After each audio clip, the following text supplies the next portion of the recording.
You can't be here. This is a restricted area. The voice sliced through the constant howl of wind sweeping across the flight deck. It belonged to a man who looked more like a weapon than a person.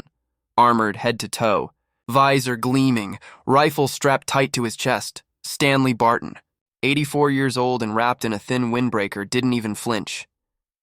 He kept his gaze fixed on the churning Atlantic, the carrier's massive steel deck humming beneath his worn leather shoes, a vibration that stirred memories more than feelings. Another operator stepped up beside the first, moving with the same deadly precision. Both were Navy SEALs, young, hard, and efficient. Did you hear him, old man? The second one said, his tone a low growl distorted by the mic in his helmet. You need to come with us. Now. Stanley turned at last. His neck looked frail, his skin creased like folded paper, but his eyes, a sharp washed-out blue, were as steady as the horizon.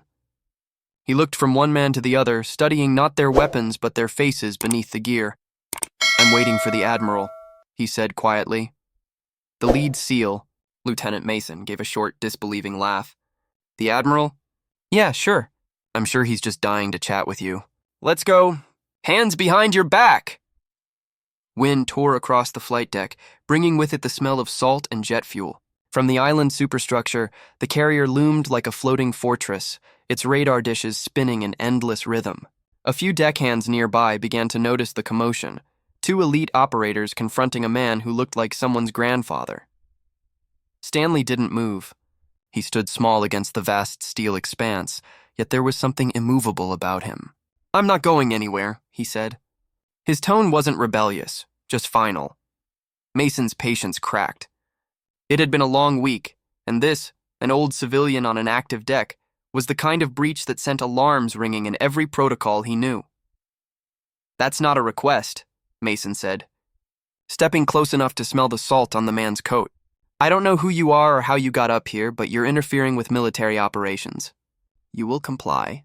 Right now. He reached out, ready to grab Stanley's arm. Around them, sailors paused their work. The air felt charged, a tension building like static. Two SEALs, the Navy's apex predators, facing off with a man old enough to be their great-grandfather. Stanley glanced at the reaching hand, then up into Mason's eyes. His own gaze shifted. No fear, just an old deep weight. Son, he said softly, you should be careful who you put your hands on. The words landed strangely, calm, almost pitying. Mason blinked. Senile, he thought. Probably dementia. He'd seen it before. The confusion, the detachment. He exchanged a glance with his teammate. A silent confirmation. This wasn't a threat. Just a mess to clean up. All right, that's enough, Mason muttered. Let's go. He took hold of Stanley's arm. The jacket fabric was thin, but the muscle beneath was wiry and unexpectedly firm. As he moved the man's hands behind his back, the sleeve slid up, revealing a faded tattoo on the inside of Stanley's forearm. The ink was old and crude, black lines forming a skeletal frog clutching a stick of dynamite. For a second, the world seemed to flicker. The cold wind became thick jungle heat. The smell of fuel turned to rotting vegetation.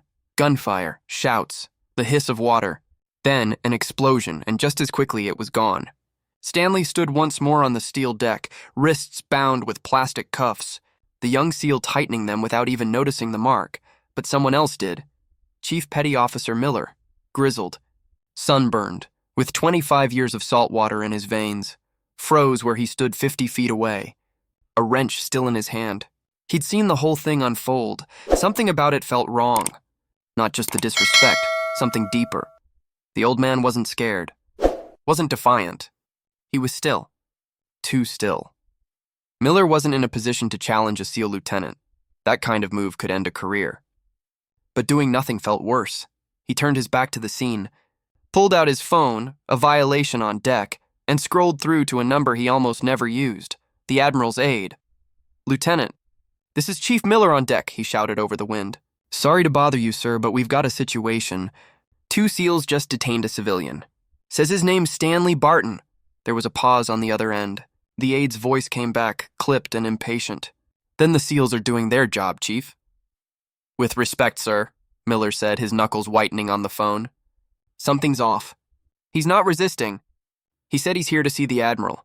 Typing noises crackled through the line. Miller waited, heart pounding. When the aide finally spoke, his tone had changed. "Repeat that name. Stanley Barton, sir." Silence. Then a sharp inhale. Moments later, inside the flag bridge, Admiral Hayes, stoic, steel-haired, and all business, turned toward his console as the aide repeated the name. A civilian on the flight deck didn't usually warrant his attention. But that name, Barton, made him freeze. Say it again. "Stanley Barton, sir." The Admiral moved like he'd been struck. He hurried to his secure terminal, typed the name, and watched a heavily redacted file flash open. The headings were enough. Operation Sea Serpent, UDT-12, Sole Survivor Congressional Medal of Honor. Classified. The color drained from his face. "Belay that last order," he barked.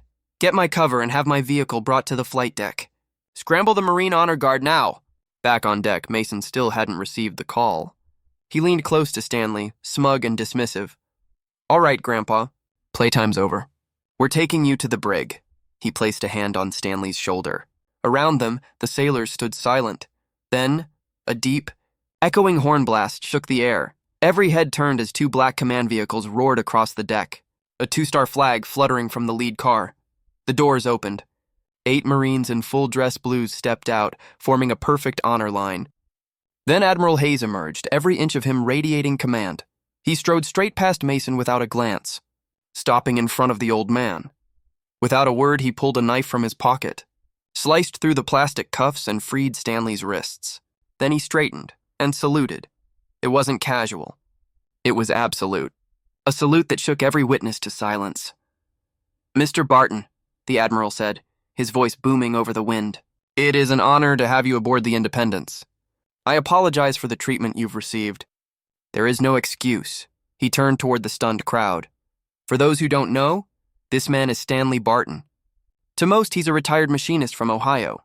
To the Navy, he's a legend." He stepped closer to Mason, his tone sharpening. In 1968, Petty Officer Barton led a 4-man demolition team off the coast of North Vietnam. When their submersible was destroyed, he carried his wounded commander through enemy territory for 3 days. 2 of his men died. He fought, bled, and navigated by the stars to reach an abandoned extraction point. His Medal of Honor was awarded in secret and classified for 50 years. The Admiral pointed at the tattoo. "That mark isn't decoration. It's the emblem of the original UDT, the frogmen who became the SEALs. Men like him forged the spear you now carry." He turned back to the lieutenant. "You saw an old man and judged him by his years. You failed not in duty but in character. You forgot the first principle of a warrior. Respect." The words hung heavy.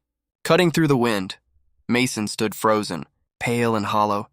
Then Stanley stepped forward and placed a wrinkled hand on his shoulder. "Son," he said quietly, "don't be too hard on yourself. That fire you've got, and that instinct to protect, and it's good. But remember this, the gear, the gun, the title, they don't make you a warrior. Your judgment does. Knowing when to act and when to stand still, don't lose that." In his mind, Stanley saw it again. The jungle, the firelight, the ink pressed into skin with a sharpened bamboo stick. The faces of brothers lost.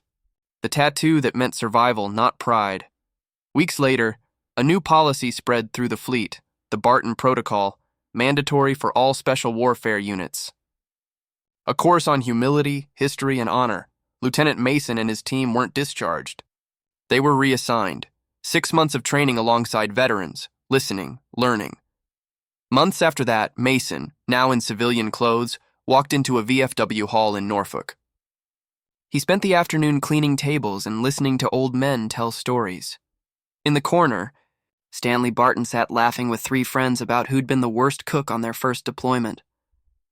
When their eyes met across the room, Mason gave a slow, respectful nod. Stanley nodded back, smiling faintly. The lesson had been learned. The warrior had finally learned to see the man.